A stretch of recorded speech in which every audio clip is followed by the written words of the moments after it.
Hello students, आज का हमारा टॉपिक है क्लासिफिकेशन ऑफ लोअर इनवर्टिब्रेट्स, निम्नतर अकशेरुकी प्राणियों का वर्गीकरण। क्लासिफिकेशन पर हमने 2 वीडियो इसके पहले भी बनाए हैं, जिनका लिंक आपको इस वीडियो के डिस्क्रिप्शन में मिल जाएगा। तो अगर उन दोनों वीडियो को आप पहले देख लेंगे तो ये लेक्चर आपके लिए काफ़ी आसान हो जाएगा। यहाँ पर हम बात कर रहे हैं इनवर्टिब्रेट्स।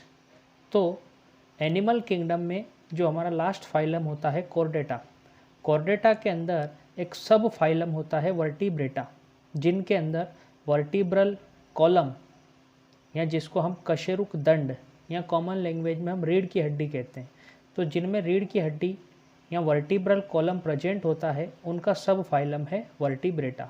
और उसके अलावा बाकी सभी एनिमल्स जिनमें वर्टिब्रल कॉलम एब्सेंट होता है उनको हम कहते हैं इनवर्टिब्रेट्स।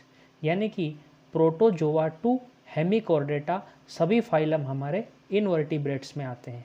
और इनवर्टिब्रेट्स को अगेन हमने 2 ग्रुप में डिवाइड किया है, लोअर इनवर्टिब्रेट्स और हायर इनवर्टिब्रेट्स। तो लोअर इनवर्टिब्रेट फाइलम हो जाएंगे प्रोटोजोआ टू निमेट हेल्मिन्थीज, और इसके बाद में एनेलिडा टू हेमिकॉर्डेटा, उनको हम कहेंगे हायर इनवर्टिब्रेट्स।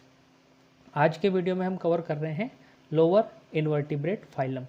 सबसे पहला फाइलम है प्रोटोजोआ। तो प्रोटोजोआ के कैरेक्टरिस्टिक फीचर्स को हम देखेंगे। सबसे फर्स्ट कैरेक्टरिस्टिक फीचर है protoplasmic grade of body organisation, या जीव द्रव्य स्तर का शरीर संगठन पाया जाता है। इसका मतलब है कि इनकी बॉडी जो है वो यूनिसेल्युलर होती है, पूरी बॉडी एक सिंगल सेल से बनी हुई होती है। दूसरा कैरेक्टर, प्रोटोजोआ के जो मेंबर्स हैं वो सोलिचरी यानी कि अकेले रहने वाले या फिर कॉलोनियल या ग्रुप में रहने वाले हो सकते हैं। नेक्स्ट, इनमें लोकोमोटरी स्ट्रक्चर गमन संरचनाओं के रूप में स्यूडोपोडिया या कूटपात या फ्लेजिला मतलब कशाब या फिर सिलिया यानी कि पक्षमाभ प्रेजेंट होते हैं। प्रोटोजोआ के इम्पोर्टेंट एग्जाम्पल्स की बात करें तो अमीबा, एंट अमीबा, प्लाज्मोडियम एक फेमस पैरासाइट है जिससे मलेरिया हो जाता है, giardia and paramecium. Next phylum हम डिस्कस करेंगे पोरीफेरा। पोरीफेरा फाइलम के जो एनिमल्स हैं इनकी पूरी बॉडी में छोटे छोटे पोर्स होते हैं, और पोर्स प्रेजेंट होने की वजह से हम इनको कहते हैं स्पंज। इनका मेन कैरेक्टरिस्टिक फीचर है सेल्यूलर ग्रेड बॉडी ऑर्गेनाइजेशन, कोशिकीय स्तर का शारीरिक संगठन। सेल्यूलर ग्रेड बॉडी ऑर्गेनाइजेशन का मतलब है कि बॉडी में सेल्स तो बहुत सारी होती हैं, लेकिन सेल्स आपस में मिलकर के टिश्यू का फॉर्मेशन नहीं करती। नेक्स्ट कैरेक्टर है इनकी बॉडी जो है एसिमेट्रिकल या असममित होती है। इसका मतलब सेंटर से गुजरने वाले किसी भी प्लेन से कट करने पर हम इनकी बॉडी को 2 इक्वल हाफ्स में डिवाइड नहीं कर सकते, तो इस तरह की बॉडी को हम कहते हैं एसिमेट्रिकल। पोरीफेरा के important example Sycon, Leucosolenia, Cliona and Euplectella. Euplectella जिसको वीनस फ्लावर बास्केट भी कहा जाता है। नेक्स्ट फाइलम है हमारे पास सिलेंट्रेटा, या इसी को कहते हैं निडेरिया।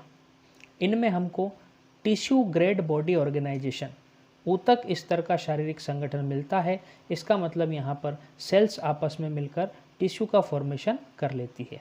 नेक्स्ट कैरेक्टर है इनमें रेडियल सिमेट्री या अरीय सममिति मिलती है। इसका मतलब है कि सेंटर से गुजरने वाली किसी भी प्लेन से कट करने पर बॉडी को 2 इक्वल हाफ्स में डिवाइड किया जा सकता है। सिलेंट्रेटा के इम्पोर्टेंट एग्जाम्पल हाइड्रा, ओरेलिया जिसको हम कॉमनली जेलीफिश भी कहते हैं। नेक्स्ट फाइसेलिया जिनको पोर्ट्यूक्स मैन ऑफ वार भी कहा जाता है। और नेक्स्ट एग्जाम्पल है मिंड्रीना। इसके बाद में नेक्स्ट फाइलम है हमारे पास प्लेटीहेल्मिन्थीज। प्लेटीहेल्मिन्थीज के मेंबर्स को हम कहते हैं फ्लैट वर्म्स।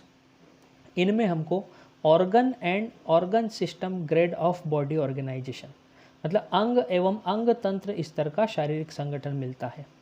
ऑर्गन और ऑर्गन सिस्टम ग्रेड दोनों हम इसलिए कह रहे हैं क्योंकि प्लेटीहेल्मिन्थीज में ज़्यादातर फंक्शन को परफॉर्म करने के लिए सिंपल ऑर्गन प्रेजेंट होते हैं, लेकिन जब हम रिप्रोडक्शन की बात करते हैं तो रिप्रोडक्शन के लिए इनमें कंप्लीट रिप्रोडक्टिव सिस्टम प्रेजेंट होता है। तो इनमें ऑर्गन भी प्रेजेंट है और ऑर्गन सिस्टम भी प्रेजेंट है, इसलिए हमने कहा organ and organ system grade. Next इनका कैरेक्टर है, प्लेटीहेल्मिन्थेस के मेंबर्स बाइलेटरली सिमेट्रिकल होते हैं। इनमें बाइलेटरल सिमेट्री मिलती है, या हिंदी में कहते हैं द्विपार्श्व सममिति होती है। बाइलेटरल सिमेट्री का मतलब है कि सेंटर से गुजरने वाली किसी भी एक ही प्लेन से कट करने पर बॉडी को 2 इक्वल हाफ्स में डिवाइड किया जा सकता है। प्लेटीहेल्मिन्थेस के इंपॉर्टेंट एग्जाम्पल टीनिया, जिसको टेप वर्म कहते हैं, फेसियोला, जिसको लीवर फ्लूक कहते हैं, प्लेनेरिया। प्लेनेरिया एक फ्री लिविंग प्लेटीहेल्मिन्थेस है, और ये बाकी दोनों टीनिया और फेसियोला ये पैरासाइटिक प्लेटीहेल्मिन्थेस के एग्जाम्पल हैं। नेक्स्ट फाइलम हम कवर करेंगे निमेटहेल्मिन्थेस। इसी को कहते हैं एस्केल्मिन्थेस, और इसके मेंबर्स को हम कहते हैं राउंड वर्म। यहाँ पर हमको organ system grade body organisation मिलता है, अंग तंत्र स्तर का शारीरिक संगठन होता है। सेकंड कैरेक्टर, इनमें बाइलेटरल सिमेट्री या द्विपार्श्व सममिति होती है, सेम एज प्लेटीहेल्मिन्थेस। नेक्स्ट, इनमें स्यूडोसिलोम या कूट देह गुहा प्रेजेंट होती है। तो स्यूडोसिलोम का मतलब हमको पता है, फॉल्स सिलोम इनके अंदर प्रेजेंट होती है। प्लेटीहेल्मिन्थेस में सिलोम एब्सेंट होती है तो उनको हम कहते हैं एसिलोमेट।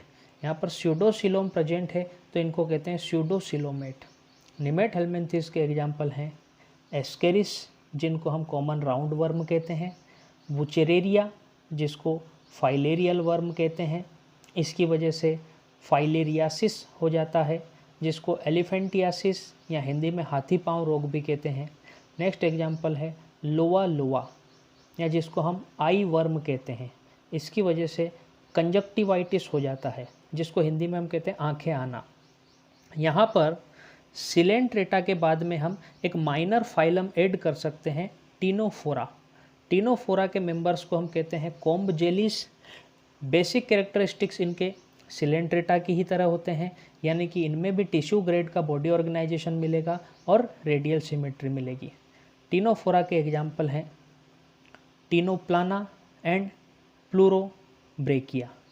तो ये हमने कंप्लीट किया classification of lower invertebrates.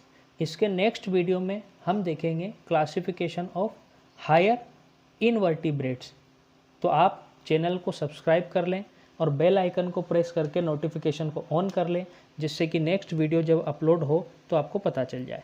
Thank you very much.